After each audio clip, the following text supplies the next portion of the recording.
Right. Should we move on? Let's talk about the cycling, shall we? UK taxpayers should foot the cycling bill, says the Transport Select Committee. MPs are calling for the cycling budget to be increased to £10 a head by 2020. That's not 20 minutes to 9, that's 2020, in order to make roads safer for cyclists across the UK. Taxpayers should foot the bill for a 5-fold increase in cycling infrastructure, a powerful group of MPs has said. Government spending on cycling should rise from £2 a person to £10 a person in the next 6 years.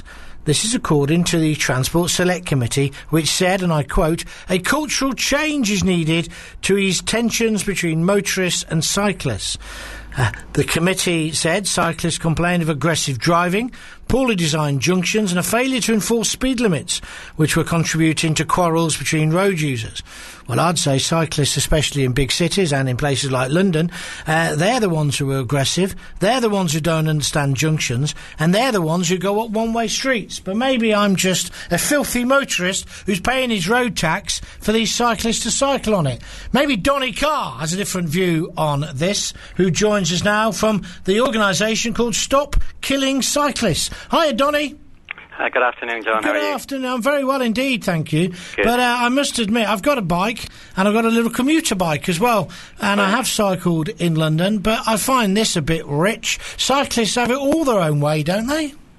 Well, if you look at the vast majority of roads in Britain, there's no designated space for cyclists. There's pedestrians, footpaths, and there's roads.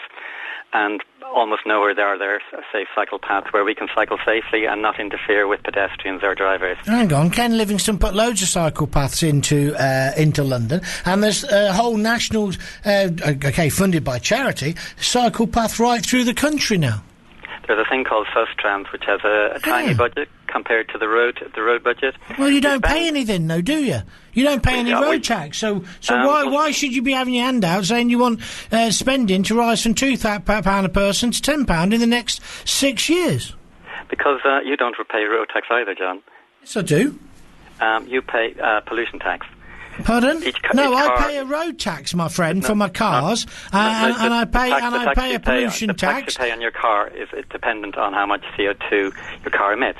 If your car emits no CO2, you don't pay any tax. Yeah, but the majority of cars you have to pay road tax for. You know it. Motorists are paying for it. Motorists are also paying for it in the fuel duty as well. Motorists are massive contributors to the economy and the road structure. Cyclists pay jack all, but you're constantly moaning.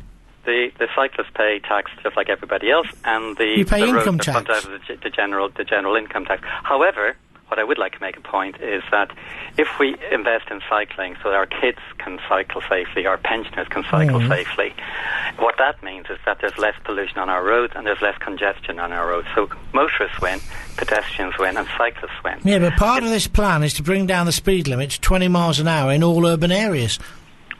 And if your child is playing on the street and a car hits it, John, which would you prefer, the car travelling at 20 miles per hour? No, because that's a nonsense emotional argument not worthy of a sixth former.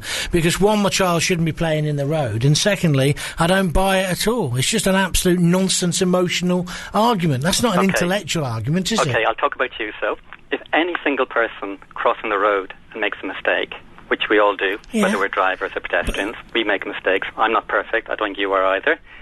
If you make a mistake and you're crossing the road and a car hits you at 20 miles per hour, you have a 2.5% chance of being killed. If it's 30 miles per hour, it's 20%. Why don't we all go back to riding horses or having horse and carts? Then no one will get injured on the roads. Well, I think we've got bicycles which are very efficient. And not everybody wants to ride a bicycle. Some people would find it inconvenient. They would rather be in a car, in the comfort of their car, which they've earned through their wages and through paying their taxes, and they're fed up of being targeted by people like you who have paid jack all.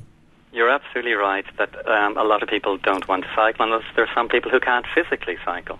But, for example, in London, something like 2/3 of Londoners would like to cycle, but they're afraid to cycle because they feel the roads are too busy and they don't want to share the road with HGVs who can't see them. And actually, the idea, one of the things... So we're going to ban HGVs then? Well, we want to make them safer so they can see the adjacent road users. So how do we get everything then into our supermarkets and into central London? I said design them so they can see the adjacent road users. Do you think would you like somebody, a police marksman, to be shooting... no, well, hang on a minute, we're back into sixth form arguing. No, man, talking about people being able to see. No, you're back into sixth form arguing. It's emotional arguing that you're getting into rather than the intellectual discussion. Let's elevate it a little bit, shall we? I mean, what about the fact that a lot of cyclists in London... I'm trying to get into what about a lot of... the intelligence I'm trying to get into is, do you think it is right and sane that somebody driving a 40-ton vehicle that is lethal should not be able to see adjacent road users, whether they're motorists, cyclists or children? Sometimes they can't see them because cyclists are jumping the junction and cyclists are going up one-way streets and cyclists are cycling on pavements, and that's a particular problem here in London which I've actually experienced. The reason why a HGV truck can't see people adjacent is... Do you not think that's true? The reason, well, I'm picking up your point. You said HGV drivers can't. You don't think that there are some cyclists who give you a bad name? There are bad drivers, there are bad pedestrians, and there are bad cyclists. I put my hands up and accept there are bad road users in all groups. So, cyclists are no better or worse than drivers. How many drivers do you see with mobile phones, which are lethal to use a mobile phone when you're driving? How many drivers are drinking and driving? They shouldn't be doing that. I accept that totally. I would agree. I'd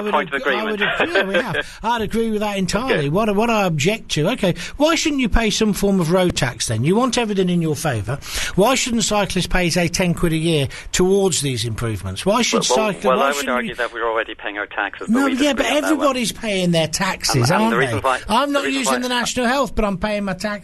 Everyone's paying their taxes. I'm saying, why don't you contribute something? Motorists contribute through fuel duty and they contribute through the road tax. Why don't cyclists pay? Every time you buy a bike, for example, there's £10 goes to the government, which then could go towards more cycle routes or whatever. Keep you happy. I'm not going to argue over £10. That's not neither here nor there. And if you think you want to, that's fine. Why I would argue that we want to invest in cycling, which no other country... If we want to invest in cycling, what we're doing, we're investing in people's health. Do you know that's something like... I mean, the figures are... You may call them emotional. What do you do for a living? What do you do for a living? I advise charities and businesses how to save money by being... You work in the charity sector? You work in the charity sector? No, I work See, it's not for you to nanny state me. See, now we've got to the stage where you're starting to say, this will be good for you to do. You're part of the nanny state, aren't you? No, I wasn't thinking... Get on your bike. That's what you're on about, isn't it? You know what I mean? Yeah, if I want you on your bike, like all the other... It's nothing to do with you, whether I get on a bike or not, or drive a car. Who are you to dictate to me? You don't even pay your tax. You're not even willing to pay a road tax, but you want everything in your favour. I'm very, very happy for you to stay in your car. But what I'm arguing for is I want the millions of people who do want to cycle and are afraid to cycle. Well, they should contribute. But they do through their taxes. No, they don't. They just pay the same tax. No, listen to me. They pay income tax. People who drive cars pay income tax, right? We agree on that. So that is not you contributing towards the roads, which you infest in your Lycra and on your bikes. That does not do it, does it? Let's be fair. Let's be fair. You are not contributing anymore. You're not contributing any more than the person next to you. So what you should be doing... Oh, yeah, why is that then? Because what we're doing is we're helping reduce the deaths from traffic pollution. The NHS, you're talking about the NHS, estimate over the last 10 years, 50,000 people have died from the lung diseases and heart diseases caused by the black pollution that comes out of cars and from the wheels on the cars on our roads. So if we get more people cycling... Do you live in London?